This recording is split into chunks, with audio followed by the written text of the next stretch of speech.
Good morning, everybody. Good morning, good morning. So, I thought I'd give my little take on the BKFC last night. Um, the three fights I want to talk about: Danny Christie, my friend and brother, versus Dave Mundell; Rico Franco versus Austin Trout; and the final fight, Tanagli versus Tony Soto. Now, I'm going to start off with Danny. So, I backed my Danny. I backed my brother Danny. I backed my friend and brother Danny. But I did make it clear that he has to gain his respect early.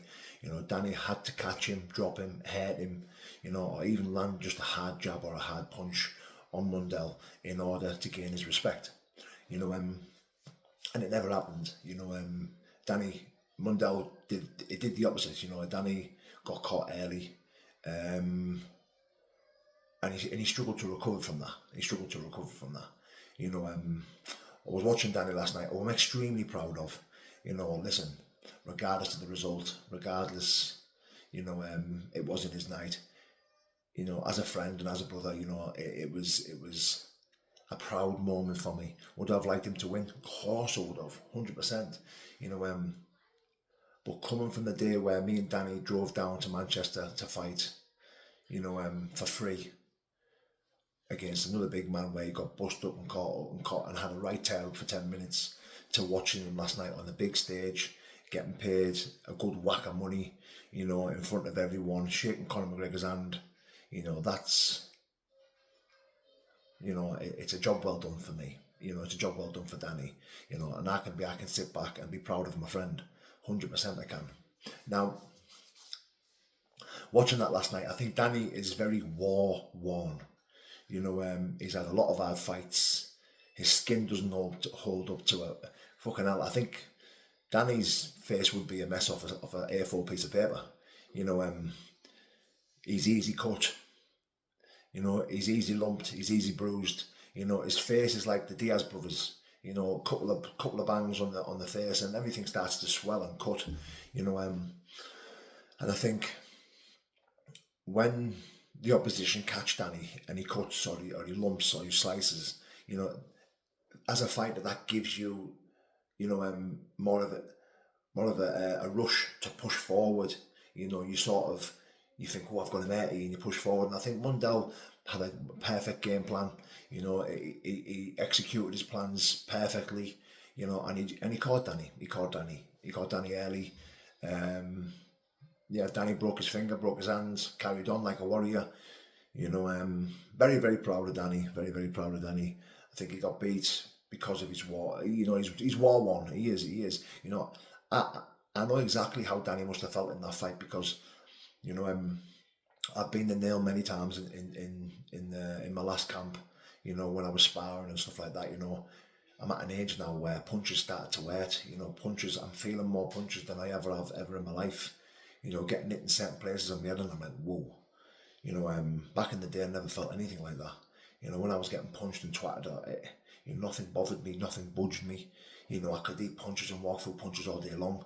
Where now I'm at an age now where I'm starting to feel them. I'm thinking, that was hard. Where I'll feel it in the soles of my feet. Where I think, Jesus, oof. And I could see Danny got caught early, and he felt it right to the soles of his boots. I could see it hurt him. He was blinking, and he was stunned. But to get back up and to carry on, try and swing, I'll forever be proud of him. I'll forever be proud of him. There's many fighters that feel that power, get cut, break the fingers, and don't want to carry on. Call it a day. I don't think that's ever going to be in Danny's nature. Danny will have to be saved from himself or literally put to sleep. So I'm extremely proud of Danny, what he's achieved in the bare knuckle world. He's a legend in his own right. He's a legend on the UK scene.